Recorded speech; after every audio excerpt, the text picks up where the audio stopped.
کیا تنگ دستی کا تعلق سستی یا پوستی پن سے ہے یا آزمائش ہے؟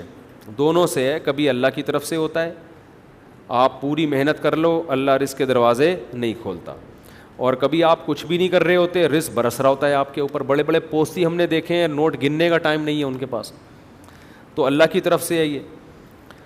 لیکن نارملی اللہ کا جو قاعدہ ہے کہ جو محنت کرتا ہے اس کو پھل ملتا ہے, بشرطے کہ محنت صحیح زاویے پہ کرے. وہ عام طور پہ ایسا ہی ملتا ہے. قرآن نے کہا من کان یرید العاجلہ عجلنا لہ فیہا ما نشاء لمن نرید, جو اس دنیا کی زندگی کے لیے کوشش کرے گا تو جتنی ہم چاہیں گے اور جس کو چاہیں گے اس کو دے دیں گے. تو پتہ چلا کہ کوشش پہ بھی دنیا ملتی ہے, لیکن کتنی ملتی ہے؟ جتنی اللہ چاہتا ہے, اور جس کو اللہ چاہتا ہے. تو سب کو ملے گا بھی نہیں اور اتنا بھی نہیں جتنا آپ چاہتے ہیں. عین ممکن ہے آپ کی چاہت سے زیادہ مل جائے, اور عین ممکن ہے آپ کی چاہت کے برابر مل جائے, عین ممکن ہے آپ کی چاہت سے کم مل جائے. رزق کا تعلق بہت زیادہ تقدیر سے ہے, بہت زیادہ.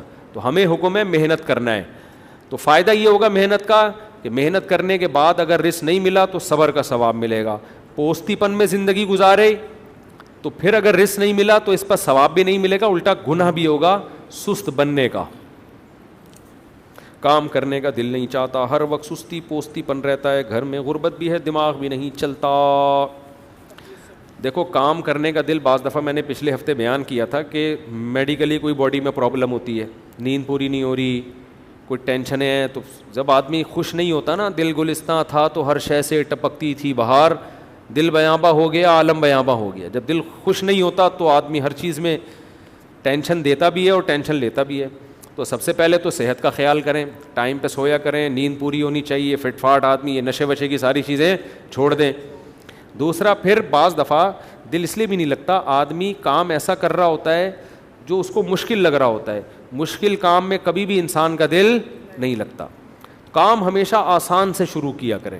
دیکھو طلبہ کا اس پڑھائی کا دل کرتا ہے کیا؟ نہیں کرتا. کیوں؟ کتاب کھول کے بیٹھتے ہیں, سمجھ میں ہی نہیں آ رہی ہوتی, اس لیے کہ وہ کتاب ان کی مینٹل لیول سے اوپر کی چیز ہوتی ہے. آسان سے ہمیشہ چیز شروع کیا کرو. میں اس کو ایک یعنی مثال سے سمجھاتا ہوں. جاگنگ کا دل اگر نہیں کرتا نا, اب آپ نے پہلے دن یہ تگڑ تگڑ دوڑنا شروع کر دیا تو اور دل ختم ہو جائے گا آپ کا. اتنی ٹینشن ہوگی آدمی کا, کیا مصیبت پہ مفتی صاحب نے لگا دیا, چھوڑو یار گھر بیٹھو انجوائے کرو لائف. او بھائی آپ نے ایسا کام کیا جو آپ کے لیے بہت مشکل تھا, تو وہ کام کرتے جو آسان تھا نا, تو آپ کو دوڑنے کی ضرورت کیا تھی؟ آپ چل لیتے یار, جا کے چلنا بھی مشکل لگ رہا ہے تو تھوڑا چل لو. آپ پارک جاؤ, تھوڑا کیا کر لو, ایک چکر لگا لو بس, واک. ایک چکر تو آسان ہوتا ہے نا, ایک چکر واکنگ کا لگا دیا آپ نے, ڈیلی کرنی ہے ایک چکر واکنگ, تھوڑا سا اسٹیمنا بڑھ جائے گا. آئندہ کیا کر لیا, 2 چکر, پھر 3 چکر, پھر جب 7-8 چکر واکنگ کے ہو گئے تو پھر اب آپ نے کیا ہلکا ہلکا دوڑنا ہے. تو پورا پارک کا چکر میں جاگنگ مشکل ہے تو یار آدھا چکر دوڑ لو یار. تو آسان سے جب آپ مشکل کی طرف جاتے ہیں تو دل بھی لگتا ہے, مزہ بھی آتا ہے. پھر جب آدھا چکر, پھر تھوڑے دنوں بعد 1 چکر, پھر ایسا چکر کہ کتے آگے اور آپ پیچھے, پھر ایسا مزہ آئے گا.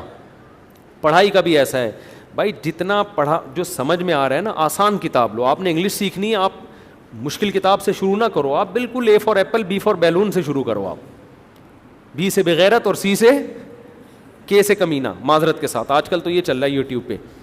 تو بہت آسان سے شروع کرو آپ, تو آہستہ آہستہ آپ کو آنا شروع ہو جائے گا. پھر جب آنا شروع ہوتا ہے نا کچھ, تو مزہ آنا شروع ہو جاتا ہے. ہمارے ہاں اسکولوں میں پڑھاتے ہی نہیں ہیں, اگلی کلاسوں میں میٹرک تک طلبہ پہنچ جاتے ہیں, پھر وہ کتابیں دیکھ کے پریشان ہوتے ہیں, یار یہ کون پڑھے گا, ایک لفظ سمجھ میں نہیں آ رہا ہوتا ان کے, تو وہ بالکل ہی مایوس ہو جاتے ہیں. تو بھائی آپ میٹرک تک پہنچ گئے ہو, لیکن کتاب پہلی جماعت کی پڑھنا شروع کر دو آپ, تو آہستہ آہستہ 2-4 سال میں آپ کو وہ میٹرک کی کتابیں سمجھنا شروع ہو جائیں آ جائیں گی. تو ہمیشہ آسان سے سمجھتے ہو کہ نہیں سمجھتے, پھر دل لگتا ہے کام میں. اگر مشکل سے ہی شروع کیا پھر نہیں لگے گا دل. دوسرا, کام تھوڑا کرو پابندی کے ساتھ. کام تھوڑا کرو پابندی کے ساتھ, تو اس سے بھی بڑا فائدہ ہوتا ہے. کام زیادہ کر لیا ایک دن جوش میں آ کے آدمی مایوس ہو جاتا ہے اس سے. تھوڑا کرو اور تھوڑا شوق باقی رکھ کے چھوڑو اس کو. تھوڑا شوق باقی رکھ کے چھوڑو گے نا تو اگلے دن دوبارہ شوق رہے گا. اتنا کر لیا, اتنا تھک گئے کہ اب دوبارہ دل ہی نہیں چاہ رہا, تو اس سے بھی بڑا نقصان ہوتا ہے. تبلیغ میں ایک بزرگ بیٹھے ہوئے تھے, ان کے پاس کوئی شخص آیا کہ میں 4 مہینے لگانا چاہتا ہوں. تو انہوں نے کہا پہلے سہ روزہ لگا. اس نے کہا نہیں. انہوں نے کہا پہلے سہ روزہ لگا لے بھائی تو. کہا نہیں حضرت میں ڈائریکٹ جاؤں گا. انہوں نے کہا نہیں, آپ کو ڈائریکٹ نہیں جاؤ, آپ 3 دن لگاؤ.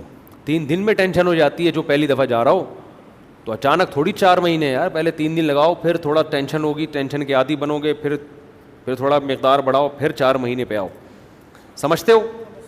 ایک دم ہی اتنا نیک بن گیا.